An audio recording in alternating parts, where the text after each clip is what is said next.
Ուրեմն եկեք միասին բացենք Հովնանի մարգարեությունը, որը 5 կտակարանում է Հովնան, լսել եք այդպիսի մարգարե կար, Հովնան, շատերը որ լսում են Հովնանի մասին, դեմքներին ժպիտ է գալիս, որովհետև ինչ են պատկերացնում, ինչ ասոցիացիաներ կան մեր մեջ, Թարսիս, իրենց են պատկերացնում ոմանք, նավը, Աստծուց փախնելը, կետի փորի մեջ հայտնվելը, մի դդումի պատճառով տխրելը, բոստանալը Աստծո դեմ, իր անհնազանդությունն ենք տեսնում, բայց ամեն մեկս եկեք խոստովանենք, ամեն մեկից մեջ մի փոքրիկ Հովնան է ապրում։ Ուրեմն Հովնանի մարգարեություն առաջին գլուխ, առաջին խոսքից կկարդամ։ Ասում է Տիրոջ խոսքը ինչ արեց, ուշադիր, եկեք բոլորս կարդանք Տիրոջ խոսքը հասավ։ Ուշադիր, որովհետև սա կարևոր հատված է լինելու մեր քարոզի համար, Տիրոջ խոսքը հասավ Ամաթի որդի Հովնանին ասելով, վեր կաց, գնա Նինվե մեծ քաղաքը եւ քարոզիր նրա դեմ, որովհետև նրանց չարությունը իմ առաջ բարձրացավ։ Եվ երրորդ խոսքը, բայց Հովնանը, իրականում տրամաբանությունը այսպես պետք է լիներ, եւ Հովնանը, բայց այս բայցը ասում է, որ հակառակ դեպք պետք է զարգանար։ Բայց Հովնանը, իհարկե առաջինը հնազանդվեց, ինչ արեց, ասաց Աստված վեր կացավ, որ ինչ անի, Տիրոջ երեսից Թարսիս փախչի։ Թարսիս այսօր Իսպանիայում է գտնվում եւ լրիվ հակառակ բևեռ է, լրիվ հակառակ կողմեր, քան Նինվեն։ Եթե Նինվեն արևելքում է, Թարսիս արևմուտքում է, եւ իջավ հոպե, մի նավ գտավ, մի քարոզիչ ասել է, որ եթե դու մտադրվել ես Տիրոջից փախնել, սատանան նավը կպատրաստի, նավը կլինի։ Մի նավ գտավ, որ Թարսիս էր գնում, եւ նրա վարձը տվեց, վարձ էլ ուներ, այդքան գումար էլ ուներ, ու նրա մեջ մտավ, որպեսի Տիրոջ երեսից նրանց հետ Թարսիս գնար, փախներ Տիրոջ երեսից։ Մեկ այլ տեղ նայենք Հայտնություն 3-րդ գլուխ 20-րդ համարը շատերից քաչ հայտնի։ Տեր Հիսուսն է ասում. ահա ես դռան առաջ կանգնած եմ ու ինչ եմ անում, չեմ ջարդում դուռը, բախում եմ, մեկտեղ գրած է թակում եմ։ Եթե մեկը իմ ձայնը լսի, այսինքն եթե մեկը որ ներսից է եւ իմ ձայնը լսի եւ դուռը բացի, նրա մոտ կմտնեմ եւ նրա հետ կընտրեմ նայել ինձ հետ։ Եվ երրորդ համարը նայենք այսօրվա պատգամի, կփորձենք գտնել այդ կապը, ինչ կապ ունի այս խոսքը նախորդ խոսքի հետ։ Եսայա մարգարեություն 65-րդ գլուխ 12-րդ խոսքն ասում է. Աստված մի ամբողջ ժողովրդի Իսրայելի ասաց հետևյալը. ես ձեզ պիտի սրի մատնեմ, դուք բոլորդ կխոնարհվեք մորթվելու համար, որովհետև կանչեցի ձեզ, ով կանչեց Աստված, բայց դուք չպատասխանեցիք։ Նախորդ համարում Հիսուսն ինչ է ասում, դուռը թակում եմ, եթե մեկ ինչ անի, լսի։ Եվ պատասխանի այսինքն դուռը բացի, չպատասխանեցիք, խոսեցի, բայց դուք չլսեցիք։ Արեցիք այն, ինչն իմ աչքին չար էր եւ ընտրեցիք այն, ինչը հաճելի չէր։ Եթե նորից վերադառնանք Հովնան 1-ի մեջ, 1-ը ասում է Տիրոջ խոսքը հասավ Հովնանին։ Մի բան է, որ Աստծո խոսքը հասնում է մեզ, բայց մեկ բան է այն է, որ մենք պիտի հասնենք Աստծո խոսքին։ Մենք պետք է հասանելի լինենք Աստծո խոսքի համար։ Եվ այսօրվա պատգամը այսպես է կոչվում, բաժանորդը անհասանելի է։ Իհարկե երբեմն բաժանորդը անտանելի է, բայց այս պարագայում բաժանորդը անհասանելի է։ Կապը կտրվել է։ Երբևէ պատահել է, որ շտապ ինչ-որ մեկին կարիք եք ունեցել, զանգեք ինչ-որ մի շտապ գործի համար, նա անհրաժեշտ էր հենց այդ պահին, վերցնում եք հեռախոսը, արագ հավաքում եք իր համարը եւ այնտեղից մի շատ ծանոթ ձայն ձեզ ասում է բաժանորդը անջատել է հեռախոսը կամ գտնվում է ռադիո ծածկույթից դուրս, այսինքն բաժանորդը անհասանելի է։ եւ զանգում ես ու զանգում ես եւ ոչ մի պատասխան չկա։ Նույն տեղը տեսնում ենք, որ Աստծո խոսքում էլ մեզ հուշում է, ասում է ես ձեզ կանչեցի, բայց դուք ինձ պատասխան չտվեցիք։ Թակում եմ դուռը, եթե մեկը լսի եւ դուռը բացի, ես ներս կգամ։ Հիսուսն ուզում է ներս գալ մեր կյանքի մեջ, որպեսզի փոխի ամեն բան։ Հիմա պատկերացրու, որ Աստված քանի անգամ է եղել, որ քեզ զանգել է, փորձել է քեզ հասնել, բայց դու եղել ես իր համար անհասանելի։ Մի անգամ անցած տարի էր կարծեմ, մեր հարևանը եւ իմ ընկերը Էդգարը մոտեցավ ինձ, ասեց, լսի, կարող է ինչ-որ մի բան պատահել մեր մեջ։ Ասում եմ, չպետք է ինչ-որ մի բան պատահեր, ինչ պիտի պատահած լիներ։ Ասում եմ, լսի, ես քանի անգամ զանգում եմ քեզ, անջատած հեռախոսը։ Ուրիշը զանգում է, պատասխանում ես։ Ուրիշ համարով եմ զանգում, պատասխանում ես։ Իմ համարով եմ զանգում, անջատած հեռախոսը։ Կարող է ինձ չորնես գցել։ Ոսե Էդգար ջան, հնարավոր չի, ես քեզ ինչ պիտի չորնի գցած լինեմ։ Չէ, երևի բլոկ է սարել, որտեղ ուրիշ մարդիկ զանգում են, գնում է զանգը, բայց դու ինչ չես պատասխանում։ Ես անգամ ձևը չգիտեմ ինչպես է դա արվում, բայց հետո երբ որ բացեցի հեռախոսը, պարզվեց, որ Էդգարը հայտնվել է սև ցուցակի մեջ։ Թե ինչի համար է հայտնվել, թող էլ ինքը մտածի, որտեղ ես չգիտեմ ինչի համար էր հայտնվել, կարող է մատս էր կպել, պատահական ինչ-որ մի բան է եղել,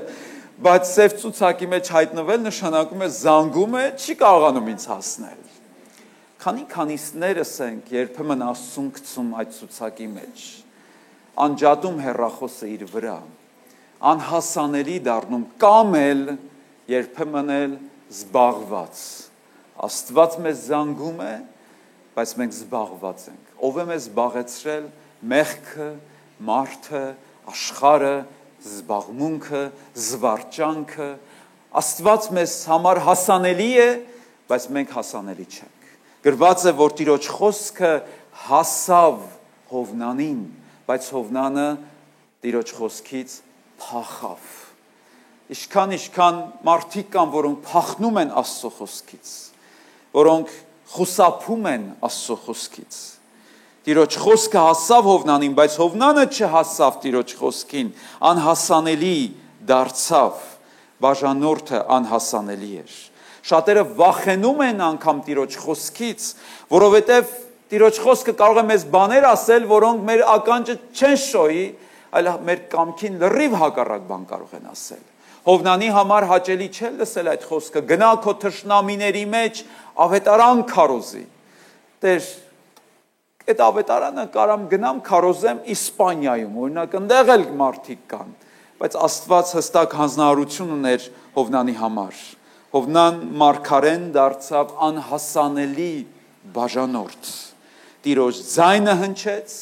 բայց նա իր կամքը գերադասեց Աստծո կամքից։ Իր ձայնը ավելի բարձր էր հնչում, քան Աստծո ձայնը, եւ նրա փախուստը դարձավ ահազանգ այսօր շատ հավատացյալների համար։ Եվ այս օրինակը մեր կյանքի մեջ պետք է դառնա դաս, ինչպես մենք պետք է վարվենք։ Քույրեր, եղբայրներ, Աստված խոսում է։ Ես հավատում եմ դրան։ Աստված ամեն օր էլ խոսում է մեզ հետ։ Աստված խոսում է բազմաթիվ ճանապարհներով։ Աստված խոսում է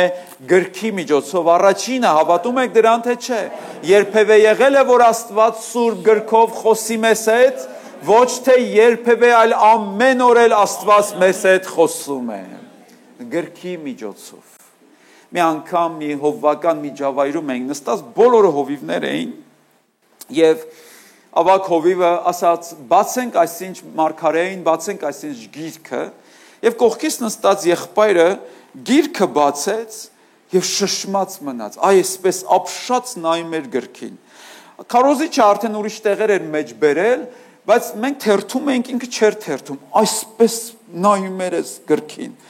Աշկ սկսեցի,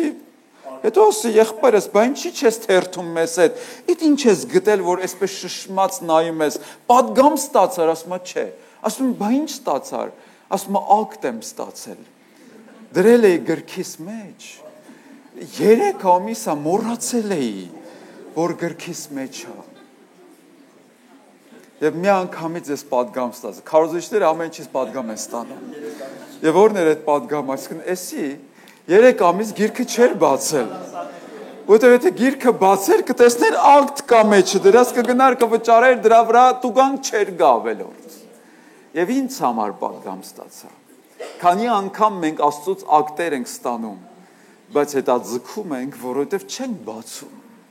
Քանի անգամ խրախուսանքներ ենք ստանում, նորից չենք բացում։ Բայց քույրեր, եղբայրներ, նախքան սпасելը, որ Աստված մեր կյանքում բացի շուրթերը, գիրքը բացիր։ Երբ որ գիրքը բացես, Աստված իր բերանը կբացի եւ քեզ հետ կխոսի։ Չէ մենք հեշտ ճանապարհն ենք ուզում գերադասել։ Գնամ Հովվի մոտ աղոթեմ, տեսնեմ Աստված Հովվի միջոցով ինչ կասի։ Բայց Աստծո խոսքը քո տան մեջ դրած է։ Ռադիո ընդունիչը Աստծո խոսքը քո տան մեջ է։ Բացիր, որ լսես, կարդա, որ հասկանաս։ Հետո Աստված խոսում է նաև իր Սուրբ Հոգու միջոցով, երբեմն մեղմ, բայց զորավոր հուշումներով։ Երբևէ եղել է, որ մի միտք, մի խոսք գա Աստծուց քեզ եւ ներքին մի ձայն, որ հետդ խոսի։ Մեղմաբար, մխիթարիչ, քաջալերաբար, երբեմն նաև սաստող։ Աստված խոսում է իր հոգու միջոցով, դրա համար Աստվածաշունչը լիքն է այս արտահայտությամբ, այսպես է ասում Տիրոջ հոգին։ Իսկ հայտնության մեջ գրված է, ով որ ականջ ունի, թող լսի, ինչ որ Սուրբ Հոգին ասում է եկեղեցիներին։ Սուրբ Հոգին խոսում է։ Երրորդ Աստված ինչպես է խոսում, Աստված խոսում է մարդկանց միջոցով, համաձայն եք, որ երբեմն եղել է, որ մեր կողքի մարդու միջոցով Աստված խոսի։ Աստծո մարդու միջոցով, հավատացյալների միջոցով, երբեմն էլ անհավատների միջոցով։ Աստված մի անգամ մարգարեիդ խոսած անգամ Բաղամի ավանակի միջոցով։ Աստված տարբեր միջոցներով կարող է խոսել։ Եղել է, որ մի քարոզ լսես եւ ասես սա լրիվ իմ մասին էր, քարոզիչը բեմից լրիվ իմ կյանքը պատմեց, ուրեմն ուշադիր եղիր, Աստված կարող է խոսել։ Եվ Աստված խոսում է նաև կյանքի իրավիճակների միջոցով։ Լինում է այդպես թե չէ։ Իրավիճակների միջոցով, փոթորիկի միջոցով Հովնանի հետ խոսեց, բայց երբեմն կարող է մեզ հետ էլ խոսել հանգիստ ծովի միջոցով, պառկած ես ծովի ափին, եւ այդ հանգստություն ալիքները գալիս են վրայովդ, անցնում են եւ խոսում են։ Հետո կարող է ծովը փոթորկել, իրավիճակները փոխվել, ուզում է քեզ մի բան հասկացնել, որ դու սխալ ճանապարհի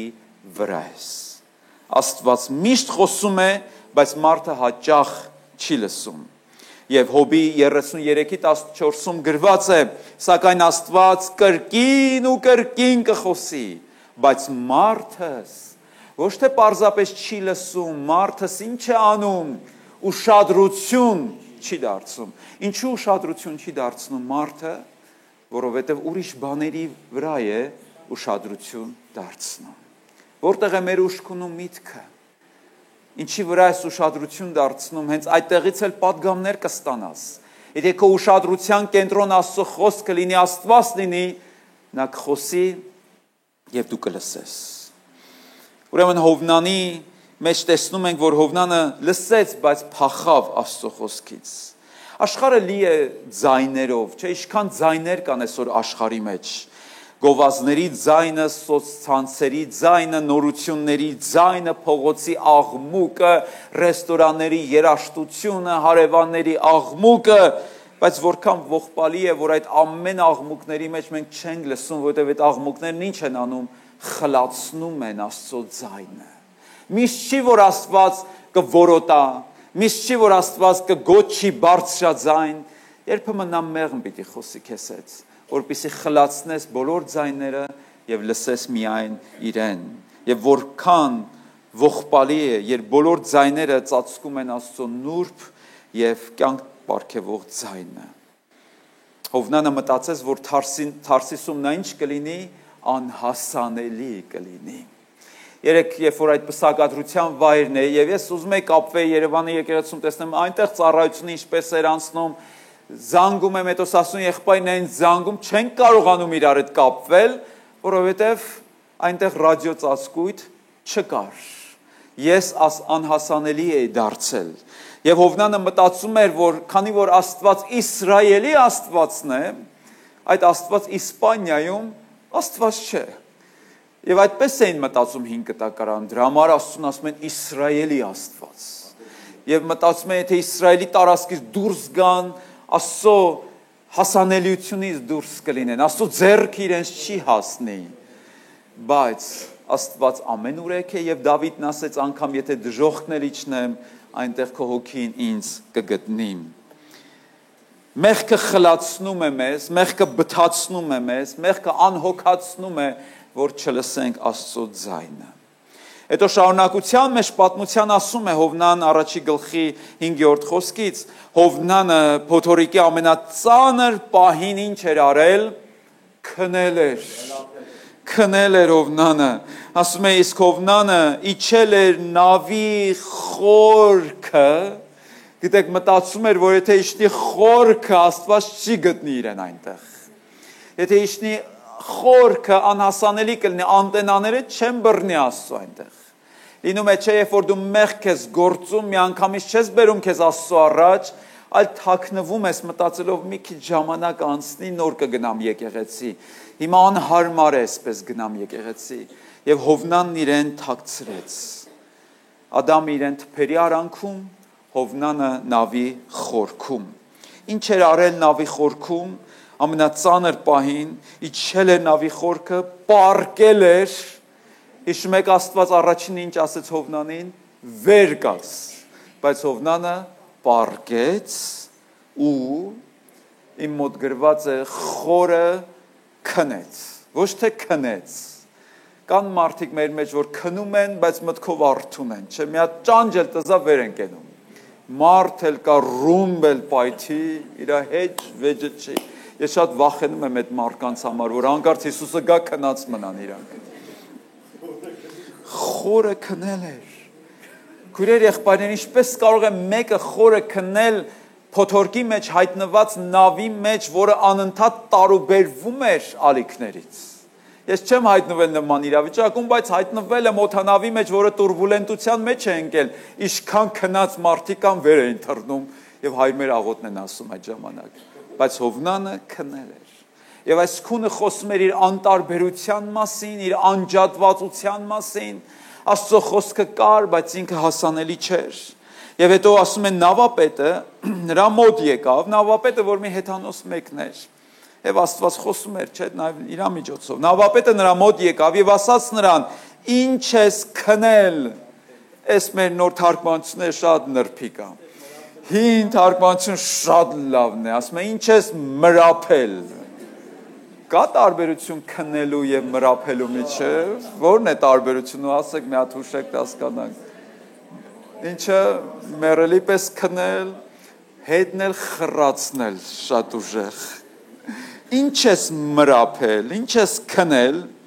վեր կաց, աղաղակիր քո Աստծուն, պատկերացնում եք հեթանոսը մարգարեին, ասում է վեր կաց աղոթ կար այն մարդ։ Այդպիսի մի դեպք եղավ, ասում եմ մի անգամ ճանապարհային ավտոտեսուչը կանգնեցնում է հովվին, որ ուշանում էր քարոզից եւ 150 կմ/ժ արագությամբ գնում էր, կանգնացեց, դուրս եկավ, հետո ասեց. «Պարոն, ինչու եք արագ վարում»։ Հետո այդ քարոզիչը դուրս եկավ, ասեց. «Եղբայր ջան, չեմ ասում, ոչինչ չեմ ասում, ամեն տեղից ուշանում եմ, ես ինչ կյանք ա, որ ես եմ ապրում»։ Հետո այդ ավտոտեսուչը նայեց, ասեց. «Պարոն, ասում եմ, անենց եմ ձեզ հասկանում, ես էլ էի տենց կյանքով ապրում մինչև Քրիստոսը»։ Մարգարեն հայտնվել էր այդ վիճակի մեջ, որ հեթանոս իրան պիտի բշտեր, վեր կացներ։ Ինչքան այսօր հավատացյալներ կան, որոնք քնած են, որոնք անհոգության մեջ են քնած, անտարբերության մեջ, անջատված են, անջատել են իրենց ներքին ընկալիչը, որ հանկարծ Աստված իրենց հետ չխոսին, բայց անհավատներն անգամ զգում են մեր իրավիճակը։ Ես հիշում եմ մի անգամ բանակում, երբ որ քնած էի եւ առավոտվա 4-ի կողմերն էր, աչքերս բացի, տեսնեմ գլխիս վերևում կանգնած են, հավաքվել են մեր զորանոցի զինվորները։ Առաջի հարցը էր՝ մեռել եմ։ Տեսա չէ։ Բանա եղել ինչ որ բանա կատարում, բոլոր ինձ են նայում։ Ինչ-որ տարօրինակ բան եմ արել, ասում եմ չեք հավաքվել գլխից վերում, ասում անես խորը քնած էր, չհասկացար ինչ եղավ, ասում եմ չէ, ասում եմ երկրաշարժ եղավ, հո լավ եղավ, չեք հավաքվել իմ շուրջը։ Ասում եմ որտեղ դու ես, այդտեղ բան չի լինի։ Հիմա այս նավապետը այդ վիճակում էր, զգում էր, որ սրա այդ մի բան է ինչ ես, մի տեսակ ուրիշ է։ Դրա համար եկավ նրան արթնացրեց, ասեց վեր կաց, ինչ արա, աղաղակիր քո Աստծուն։ Գուցե Աստված մտածի մեր մասին եւ մենք չկորչենք։ Հիշում եք Տեր Հիսուսն ասաց. լսելով կլսեք, բայց չեք լսի։ Մարդիկ կան, որ լսում են, շատ բաներ են լսում, շատ ձայներ են լսում։ Մեկը մի անգամ մոտեցավ ինձ ասեց. Վազգեն եղբայր, ձայներ եմ լսում։ Եվ ես իրեն պատասխանեցի շատ դաժան ձևով, ասի, լսի, եթե ժամանակին դու Աստծո ձայնը լսեիր, հիմա այդ ձայները չէիր լսի։ Որովհետև ժամանակին ականջ չդրեցիր Աստծո ձայներին։ Զաքարիա մարգարեության 7:11-ում ասում է մարգարեն, Տերն է ասում մարգարեի միջոցով, բայց նրանք մերժեցին, ինչ անել, ականջ դնել։ Մերժեցին ականջ դնել, ուսերը համառությամբ շրջեցին եւ իրենց ականջները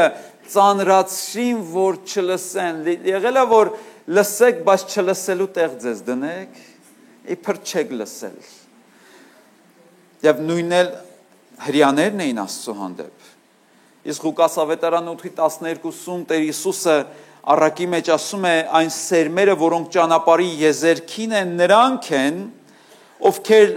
լսում են Աստծո խոսքը։ Բայց հետո սատանան գալիս է, ուշադրություն, երբ է գալիս սատանան, լսելուց հետո։ Քույրեր, եղբայրներ,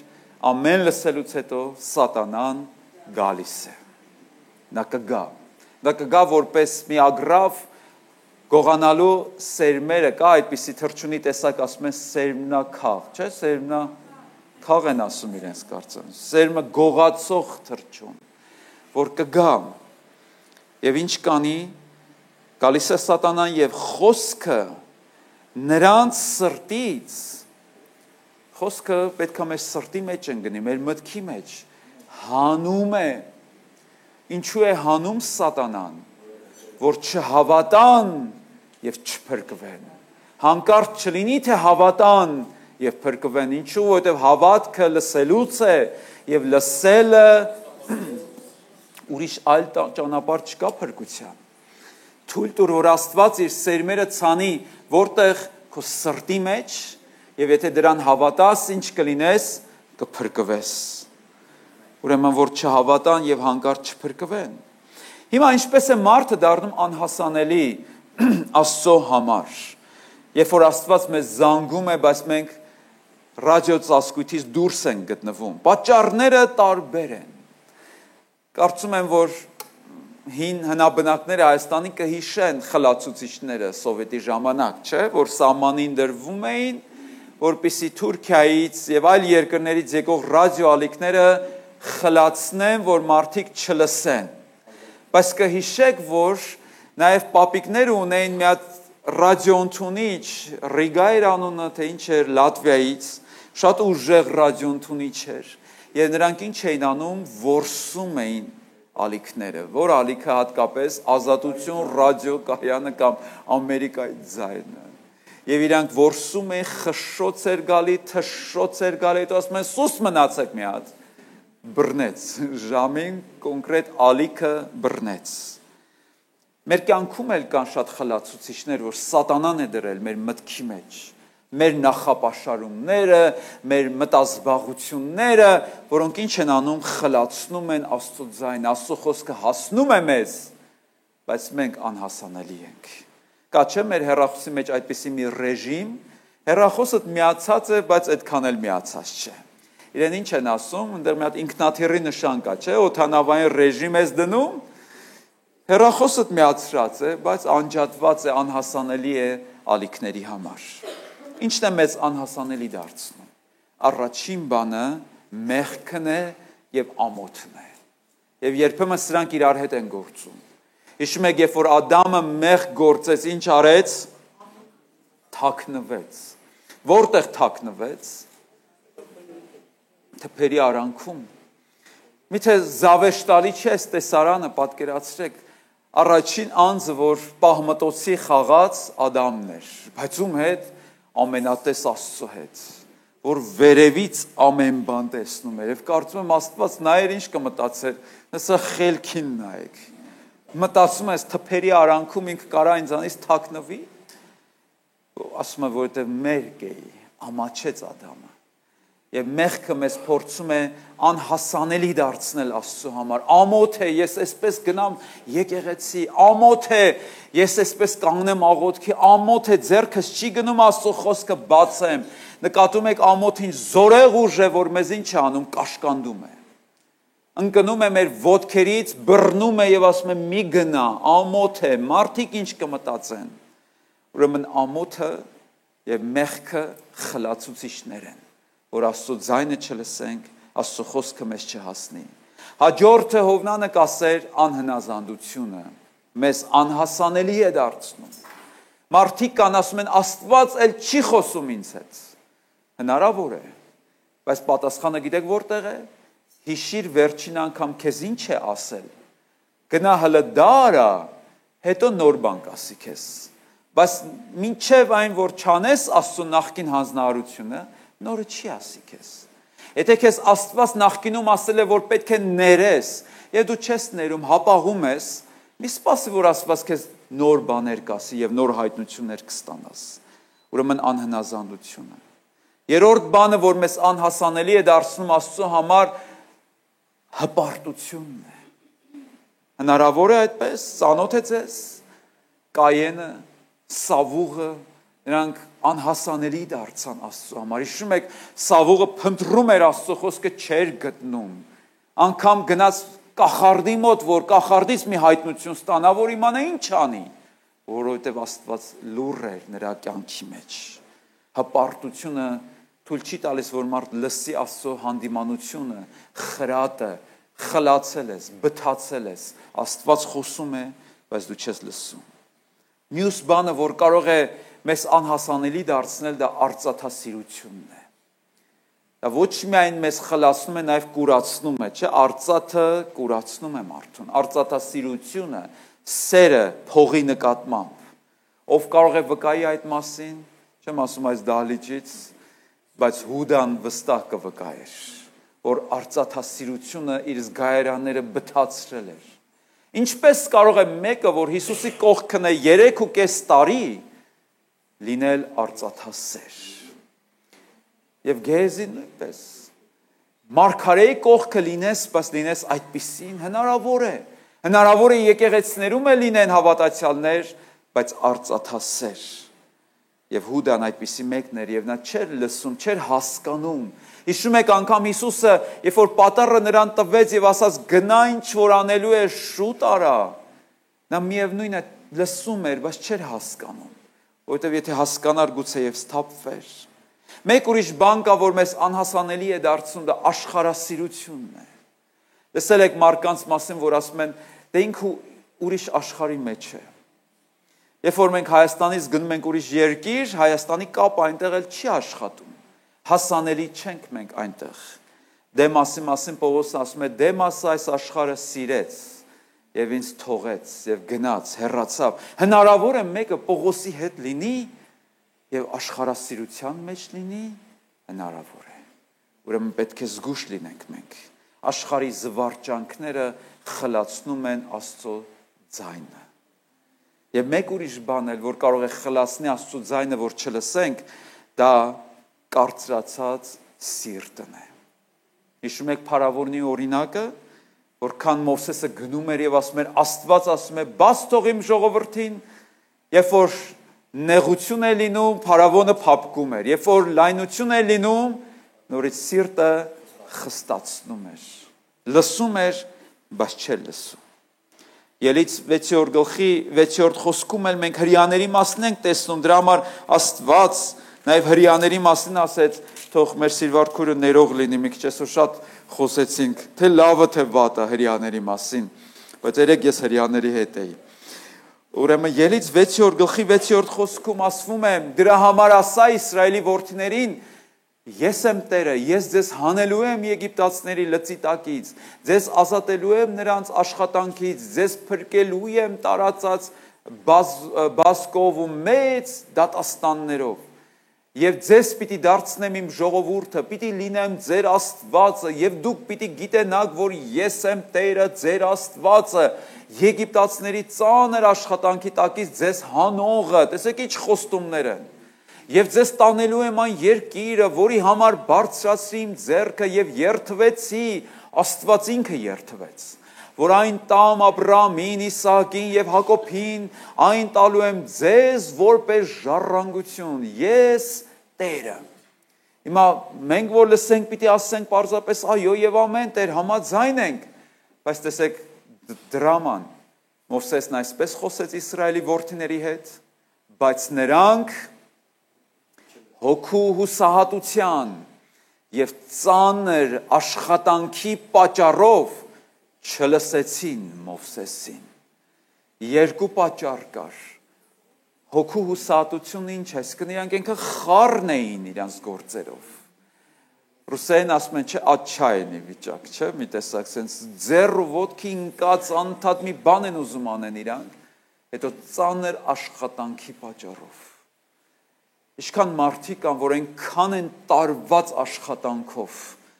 որ տեսնում ես իրանց գլուխը սխառն է, գործերը սխառն են, կյանքը սխառն է։ Եթե ինչ-որ մի հավատացյալ նման արտահայտություն է անում, նշանակում է մի բան են չի իր կյանքի մեջ։ Մեղքի վիճակ է, անհնազանդության վիճակ է, որովհետև քույրեր եղբայրներ, ես հավատում եմ, որ եթե Քրիստոսը իր տեղում լինի, մեր կյանքը խառը չի լինի, մեր կյանքը դասավորված կլինի։ Մեր ժամանակը, մեր հարաբերությունները, ամեն բան իր ժամանակը կգտնի։ Հիմա, ինչպես հասանելի լինենք Աստծո համար։ Վերջին հատվածը սա է այսօրվա պատգամի։ Ուզում ենք հասանելի լինենք Աստծո համար, ուզում ենք Աստծո խոսքը հասնի մեզ եւ մենք էլ հասնենք Աստծո խոսքին։ Առաջին ուրեմն հորդորը սա է. մաքրիր ինչը սիրտդ մաքրիր։ Սիրտդ մաքրիր։ Սաղմոս 50:10 ասում է սրտիս մեջ մաքուր սիրտ ստեղծիր, իմ մեջ մաքուր սիրտ ստեղծիր, ով Աստված։ Կարիք ունենք այսօր, որ Տերը մեր սիրտը մաքրի, թե չէ։ Դե իմ սիրտը մաքուր, ես տենց էլ ծնվել եմ, մաքուր սրտով տղա եմ ես։ Ինչքան ենք լսում նման արտահայտություններ։ Ճիշտ է ինքը տենց խմում է, ծխում է, վատ բաներ ան, բայց մի նայի դու դրան, իր սիրտը կարևորը մաքուր է։ Ամենամեծ սուտը, ամենամեծ հիմարությունը։ Տեր իմ սիրտը մաքրիր։ Ինչից։ Ինչից կարող է Աստված եւ պետք է մեր սիրտը մաքրի։ Ես կարծում եմ աններողամտությունից Աստված պետք է մաքրի մեր սիրտը, նախանձից, չարությունից, հուշեք ինձ, եկեք միասին քարոզենք այսօր, հպարտությունից, բարկությունից, դառնությունից, ինչքան բաներ կա, որով լցված է մեր սիրտը աղբամանի նման, հետո այդքանից հետո ուզում ենք, որ Աստված խոսի եւ մենք լսենք իր ձայնը, խոսում է, բայց մեր սիրտը ծանրացած է։ Նկատել եք, երբ որ ձեր հեռախոսը լցվում է ամեն տեսակ անպիտան բաներով, ամեն տեսակ աղբով, ինչ է սկսում անել, դժվար է աշխատում, դժվար է արձագանքում, խփում ես մատով, չի խփվում, հպվում ես, չի հպվում, չի արձագանքում, ոչինչ կա, հետո ասում են ինչ ա եղել, կախել է։ Հետո տանում ես մասնագետի մոտ, ասում են լսի, հեռախոսը լցվել է, ինչ պիտի անենք, պիտի դատարկենք, որ աշխատի։ Հետո դատարկում են ամեն աղբից, սխալ ինֆորմացիաներից, նորից ես միացնում, սկսում է արագ քեզ արձագանքել։ Նույնն էլ մեր սիրտն է։ Այնքան է լցվում աղմուկով, աղբով, լիքը նորություններով, քաղաքական, չգիտեմ, ուրիշ ձայներով, որ էլ չեն կարող Աստծուն լսել։ Այդպես մի հովվի Ղուկաս եղբայրը հորդոր տվեց, ասում է լսի, արի մի բան պայման անենք իրար հետ։ Այդ հեռուստացույցը, որ քո տան մեջ կա, հանի ձեր պատուհանից քցի, ջարդ ու խուր տարա, ես խոստանում եմ քեզ 3 ամսից հետո ավելի մեծ հեռուստացույց կառնեմ, բայց տար ջարդի, հետո կտեսնես ինչ կլինի, ասում ինչ պետք է լինի, ասում կսկսես Աստծո ձայնը լսել։ Հետո երբ որ լսես Աստծո ձայնը, չես ուզենա պուլտը վերցես ձեռքդ ու ալիքները թերթես անընդհատ, ինչ կուզենաս, գիրքը վերցնես եւ գիրքը թերթես, որ տեսնես Տերը ինչ ունի քեզ ասելու։ Ուրեմն առաջինը մաքրիր քո սիրտը, մաքրիր քո միտքը ամեն տեսակ աղբերից։ Երկրորդ ինչ արա, հնազանդվիր, որպեսզի լսես Աստծո ձայնը։ Հովաննես ավետարան 10:27-ում Հիսուսն ասում է. Իմ գառները լսում են իմ ձայնը։ Ինչու նա չասաց իմ այծերը, իմ ուղտերը, իմ ավանակները, մեզ համեմատես գառների հետ, որտեղ գառները կարիք ունեն, գիտեք, գառները վատ տեսողություն ունեն, բայց լավ լսողություն ունեն, եւ նրանք զանազանում են հովվի ձայնը։ Դրա համար շատ անգամ նրանք ոչ թե տեսողությամբ են գնում, այլ ձայնի ուղղությամբ են գնում։ Դրա համար հովիվը պետքա անդադ ձայն տա, երգի իրենց համար, սրինգ էին նվագում, տավիղ էին նվագում, որ գառները լսեն իրենց հովվի ձայնը։ Լսողը դառնում է հնազանդվող։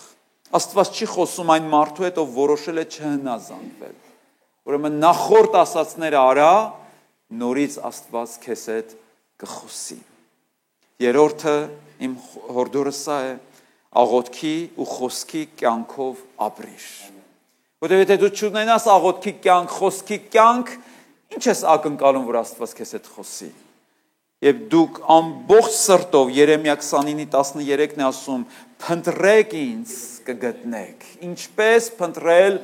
ամբողջ սրտով։ Դուք կփնտրեք ինձ ու կգտնեք, երբ ինձ ձեր ամբողջ սրտով որոնեք։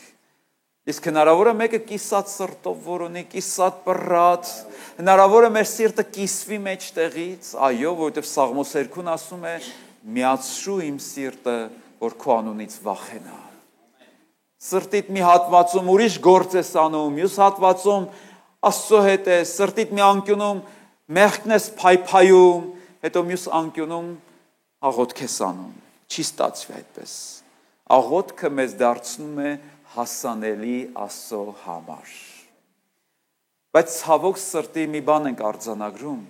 Մենք տեսնում ենք շատ հավատացյալներ, որոնք ամեն տարի գնալով ինչ են անում, ավելի քիչ ժամանակ են տալիս աղոթքի համար, ավելի շատ ժամանակ են տալիս հոգս անելու համար։ Բայց երբ որ դու մտնում ես աղոթքի սենյակ, հիշում ես Հիսուսն ինչ ասաց, ինստրուկցիան ինչպես էր աղոթքի, Ինչքան գեղեցիկ է մեր Տերը սովորեցնում, չէ՞, աշակերտներն ասցին մեզ աղոթել սովորեցրու։ Եվ մենք մի անգամից հիշում ենք հայրմերը, բայց մինչև հայրմերն ասելը Հիսուսն ասեց որտեղ ասես։ Մտիր քո սենյակը, դուռը քո հետևից ինչ արա, փակիր։ Մենք կարիք ունենք մեր հետևից դռներ փակելու, մեր մտքի դռները փակելու, մեր հեռախոսը մեզ հետ այնտեղ չտանելու, որտեղ անընդհատ շեղող հանգամանքներ կլինեն։ Եղել է այդպես, որ գիրքը վերցնես կարդաս, զանգա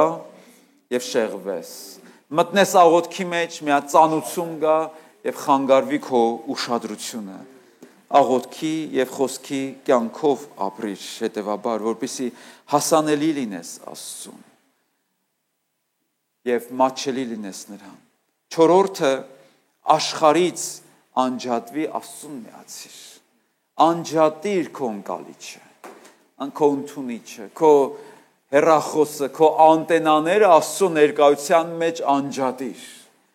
Որտեղ մարդիկ կան, որ մտնում են, աղոթում են, հետո ձեռը հետ նորից իրանց հեռախոսն են սկսում թերթել, հետո աղոթում են, հետո մի հատ ծանուցում են, լավ է, մի հատ տեսնեմ ես ինչ է, հետո նորից չի լինում։ Աստծո խոսքը ուշադիր ականջի համար է եւ կենտրոնացած սրտի համար է։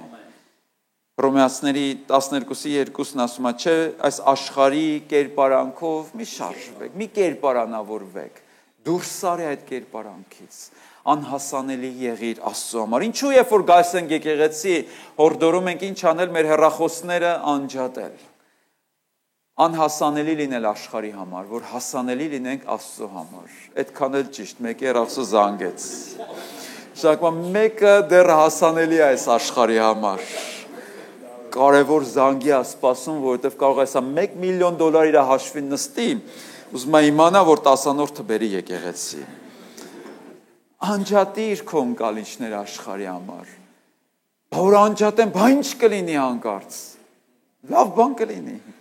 Հաստատ Արմագեդոն չի լինի, աշխարհը գլխիդ փուլ չի գա, եւ շատ լավ բան կլինի այդ ժամանակ։ Եթե մարդ հասանելի է աշխարհին եւ մեղքին Աստծո համար դառնում է անհասանելի։ Կան հավատացյալներ, որ մի աչքով Աստծուն են նայում, մյուս աչքով աշխարհին են նայում, հետո ինչա լինում իրանց հետ շաշանում են։ Մի ականջով Աստծո խոսք են լսում, մյուս ականջով սատանային են լսում, հետո խանգարվում է իրենց ներսը, անդադ ձայներ են լսում իրենց ներսում։ Հիմա վերջում պատրաստվում ենք երկրպագությամբ հասանելի լինել Աստծուն։ Աստված կանչում է, Աստված զանգում է քեզ։ Հիսուսը քեզ հասնում է։ Ինչ կպատասխանես, ինչ կլսես, ինչ կլսի նա քեզանից։ Արդյոք կլսի բաժանորդը անհասանելի է, բաժանորդը անջատել է հեռախոսը կամ գտնվում է քո ներկայությունից դուրս, թե կլսի հետևյալը. ահա ես Տեր, քո ծառան լսում է քեզ։ Սելի քույրեր եւ եղբայրներ, ես չեմ ուզենա, որ մեր եկեղեցին լի լինեին հավատացյալներով, որ միայն կիրակից կիրակ են միացնում իրանց երկնային հեռախոսները քարոզ լսելու, կամ էլ երբեմն նեղությունների ժամանակ։ Ես կուզենամ, որ մենք ամեն օր հասանելի լինենք Աստծո համար եւ անհասանելի լինենք սատանայի համար։ Նկատել եք, որ հակառակն է շատ անգամ լինում։ Մարդիկ հասանելի են լինում մեղքի համար, սատանայի համար, ձայները լավ լսում են, վախի ձայնը լսում են, մեղքի թովիչ ձայնը լսում են, բայց Սուրբ Հոգու ձայնը չեն լսում, որովհետև սխալ բան ես միացրել։ Մեր պատասխանը թող սա լինի, ահա ես Տեր, խոսիր, որովհետև քո ծառան լսում է քեզ։ Անգամ աղոթքի մեջ շատ անգամ մենք այնքան ենք ուզում մերն ասենք, որ չենք լսում Աստծո ձայնը։ Քույրեր, եղբայրներ, գիտեք, որ աղոթքը պարտադիր չի, որ մենակ խոսք լինի, որ դու խոսես։ Աղոթքը նաև այն է, երբ որ դու նաև լսում ես Աստծուն։ Աստված խոսում է եւ դու լսում ես։ Դրա համար Սամուելն ինչ ասաց, ահա ես Տեր, խոսիր, քո ծառան լսում է քեզ։ Շատ հավատացյալներ դադարել են լսել Աստծո ձայնը։ Իսկ Հիսուսն ասում է, ես կանգնած եմ դռան առաջ եւ դուռը ինչ եմ անում, թակում եմ, եթե մեկը լսի եւ դուռը բացի, ես ներս կգամ։ Կարող ենք այսօր ասել, ներս արի Հիսուս, ներս արի Տեր։ Այս պատգամով դու իմ սիրտը թակեցիր, ես հասկացա, որ իմ կյանքի մեջ բաներ կան, որ շատ խանգարված են, խլացուցիչներ կան, աղմուկ կա, որից պետք է ազատվեմ, բայց Հիսուս լսեցի քո մեղմ թակոցը, ներս արի եւ ընտրի քար այնց հետ։ Թող որ քո անունը չգրվի Աստծո մոտ անհասանելիների ցուցակում, որքան սարսափելի կլինի, երբ որ դատաստանի օրը Տերը կասի, որտեղ էիր։ Այսքան ժամանակ է քեզ զանգում եմ, գրում եմ, բայց չես պատասխանում իմ հորդորներին։ Լիքը լավ բաներ ունեմ քեզ համար պատրաստած, բայց այդպես էլ չիմացար, ուղակի գոյատևեցիր, քաշ տվեցիր քո կյանքը առանց իմանալու ինչ խոստումներ ունեի քեզ համար։ Բիլի Գրեմը ասել է, խնդիրը երբեք այն չէ, որ Աստված չի խոսում։ Խնդիրը միշտ այն է, որ մենք չենք լսում։ Աստված չի լռում, մենք ենք հաճախ Աստծուն լռեցնում։ Եվ վերջի երկու հատվածով պատրաստվենք աղոթքի, Եսայա մարգարեության 29:13-ը հետևյալն է ասում. Տերն ասում է, որովհետև այս ժողովուրդը իր բերանով է մոտենում եւ իր շրթունքներով է ինձ պատվում, իսկ նրա սիրտը հեռու է ինձնից։ Հեռու, այսինքն անհասանելի։ Շուրթերը բերել ենք, դրել ենք այդտեղ, բայց հեռու։ Այս վերջերս մի արհեստական բանականությամբ գործիք տեսա, որ գովազդում էին, ասում են, եթե դուք ձանձրանում եք երկար զումերի մեջ լինեք, ուրեմն այս գործիքը թույլ է տալիս, որ դուք էլի ձեր գոլեգաների հետ մեջ լինեք, ցույց տակ իբր մեջն եք, իբր խոսում եք, իբր արձագանքում եք, բայց գնաք ձեր գործերով զբաղվեք։ Եվ երբ որ այդ կոճակը սխվում ես, ընդ քո ձայնով մեկ ասում է, այո, ճիշտ է, համաձայն եմ, շատ հետաքրքիր միտք է, ցույց տալու, որ ես ձեր հետ եմ, բայց իրականում դու ուրիշ տեղ ուրիշ գործ ես անում։ Եվ այսօր որքան հավատացյալներ այդպես ճարպկությամբ խափում են իբր Աստծուն։ Եկեղեցի գալով մի հատ ճիշկա ստանալով, բայց ամբողջ շաբաթվա ընթացքում իրանց գործերն ունեն։ Մի հատ ամեն ասելով, որ ես ստեղ եմ, ինձ էլ հաշվի առեք, եկեղեցում եմ, բայց իրականում դու քո օրակարգն ունես, քո կյանքն ունես, քո հետաքրքրություններն ունես, քո ցանցերի մեջ ես, բայց ոչ Աստծո ներկայության։ Ուրեմն իրանց սիրտը ինչ է, հեռու է, եւ նրանց վախն ինձանից մարդկանց սովորեցրած հրաման է։ Եվ վերջի տեղը Մատթեոս ավետարան 13:15-ում Տեր Հիսուսն է ասում, որովհետև այս ժողովրդի սիրտը կարծրացավ։ Ահա Հիսուսի սրտագետ Հիսուսի դիագնոզը։ Այս ժողովրդի սիրտը կարծրացավ եւ իրենց ականջներով ծանր լսեցին եւ իրենց աչքերը փակեցին, նայեք մեր բոլոր օրգանները սիրտ, ականջներ, աչքեր, որ երբեք աչքերով չտեսնեն եւ ականջներով չլսեն եւ սրտով չիմանան ու դարձի չգան եւ ես նրանց չբժշկեմ։ Որտեղից է գալիս մեր բժշկությունը։ Սիրտը պետք է փափկի եւ ականջները պետք է բացվեն, աչքերը պետք է բացվեն, որովհետեւ երբ որ մեր սիրտը կարծրացած է, մեր ականջներն ու աչքերը կարծրանում են, փակվում են, լսում ենք, բայց չենք լսում։ Քարոզիչները գալիս են, քարոզիչները գնում են, բայց ոչինչ չի փոխվում։ Նույն խնդիրներ, նույն պայքարներ, նույն մեղքերը տարիներն անցնում են, նորից վերադառնում ես նույն կետին, ոչ մի առաջընթաց։ Մեքենադ փոխել ես, տունդ փոխել ես, գույքդ փոխել ես, բայց սիրտդ չես փոխել, նույնն ես մնացել։ Բնավորությունը չի փոխվել։ Նույն թշվառը,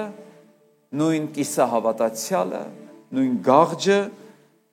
եւ զզվելի իրավիճակ Աստծո համար։ Հյուրեր եղբայրներ, ես մի բան եմ տեսնում վտանգավոր, որ սատանան այսօր աշխատում է հավատացյալների լսելիքների վրա, զգայարանների վրա, տեսնելիքների վրա, որ ինչ անի բթացնի մեզ։ Բութ հավատացյալներ, չզանազանող, մեղքից չհանդիմանվող, անզգամ հավատացյալներ, սիրտը ծանրացած։ Բայց իմ աղոթքն է այսօր, որ Աստծո Սուրբ Հոգին մեզ բոլորիս բժշկի, զգայուն դարձնի Տիրոջ ձայնի հանդեպ։